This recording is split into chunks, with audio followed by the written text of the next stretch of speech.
नमस्कार, परविंदर के पिटारा में आपका स्वागत है। देखिए हमारे साथ आप बहुत योग साधना की हुई श्रीमती अनुराधा जोशी जी हैं, जो यहाँ पर गेस्ट है। हम लोग इस समय रतनवीर जो कि श्री बिद्रा ट्रस्ट में बैठे हैं, तो इनसे हम जानते हैं कि इनकी उम्र कितनी है और इनके ध्यान साधना के बारे में क्या विचार है। नमस्कार मैम। नमस्कार परविंदर जी, मैं आपका पहले तो बहुत आभार मान लूँ, क्योंकि आपका भी मैंने सुना आध्यात्मिक प्रवचन, मुझे वो भी अच्छा लगा, बहुत ही अच्छा आपने किया।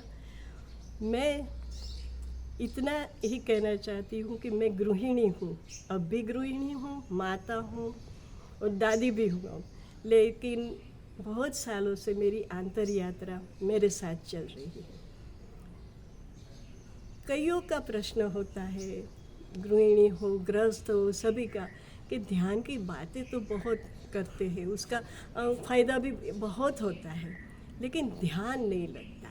ध्यान करने बैठो तो कितने विचार आ जाते हैं, मन इतना चंचल हो जाता है, यहाँ से वहाँ, वहाँ से यहाँ भागता है, भूतकाल में जाता है तो चिंता है, वो सब लेके आता है, भूतकाल की बातें, सुखी दुखी होता है, भविष्य में जाता है तो उनकी चिंता होती है। तो ध्यान कैसे करें? तो पहली बात तो ये है बहन जी, कि ध्यान करना नहीं होता है। ध्यान जो हो जाए, अपने आप जो हो जाए सहजता से, वो ध्यान है, क्योंकि ध्यान सहजता से ही आता है और ये सहजता हमारा स्वभाव है। हम स्वयं सच्चित आनंद स्वरूप है, लेकिन हम नहीं जानते, उसके ऊपर आवरण आ गया है।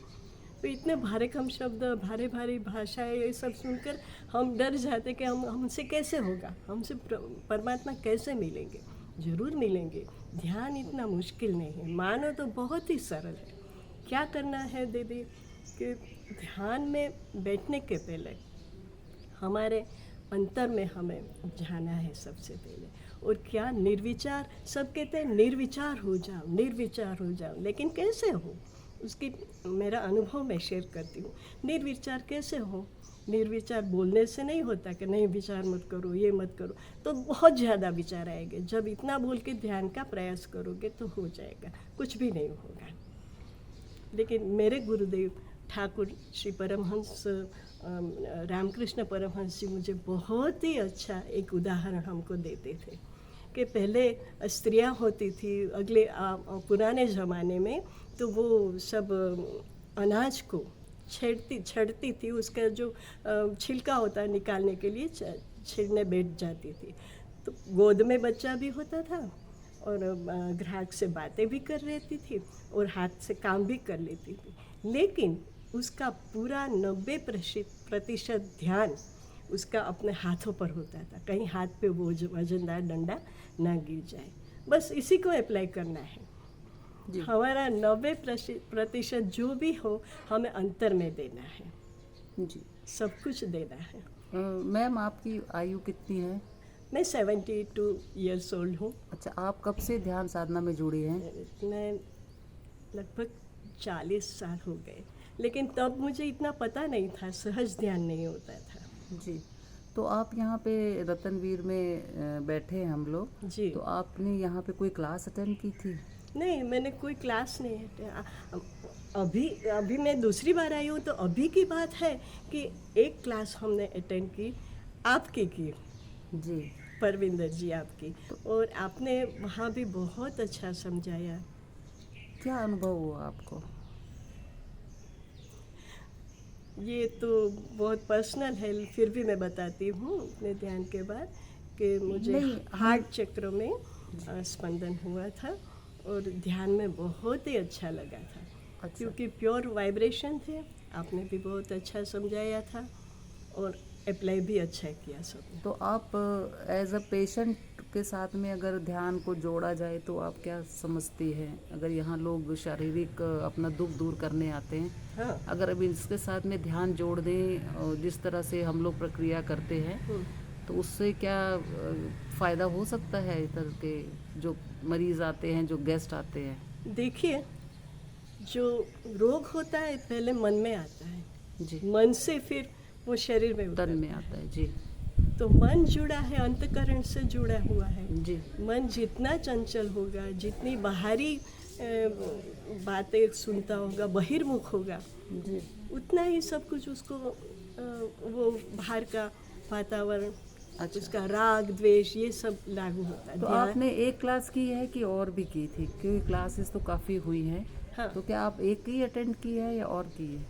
नहीं आपकी जी। आपकी मैंने एक ही की, कि मैं अभी आई थी ना। तो अच्छा, last अगर में। और होगी तो क्या आप अटेंड करना चाहेंगे?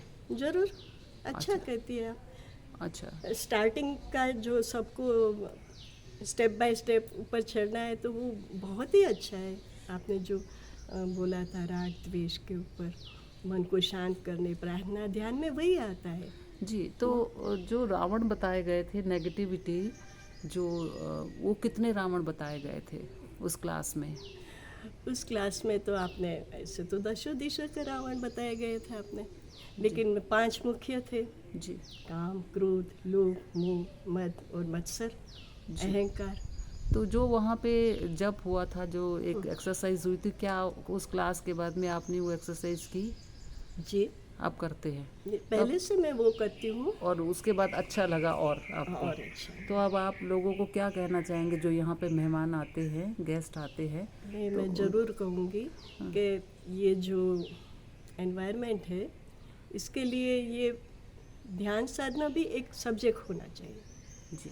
ये सब्जेक्ट होने से क्या होता है कि मन की तंदुरुस्ती भी होगी। अगर मन में तंदुरुस्ती है तो शरीर भी तंदुरुस्त रहेगा और होने में ज़्यादा वक्त नहीं लगेगा।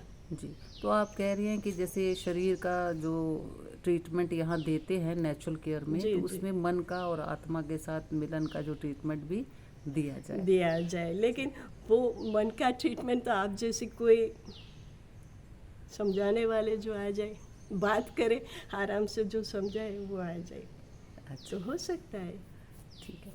तो आपका बहुत बहुत धन्यवाद श्रीमती अनुराधा जोशी जी। आपने अपना कीमती समय और अपना अनुभव हमसे शेयर किया। आज के लिए इतना ही। टाटा, बाय बाय, नमस्ते, खुदा हाफिज़। फिर मिलेंगे। देखना ना भूलिएगा परविंदर का पिटार, और ऐसे खूबसूरत चेहरे देखते रहिए। धन्यवाद। Thank you.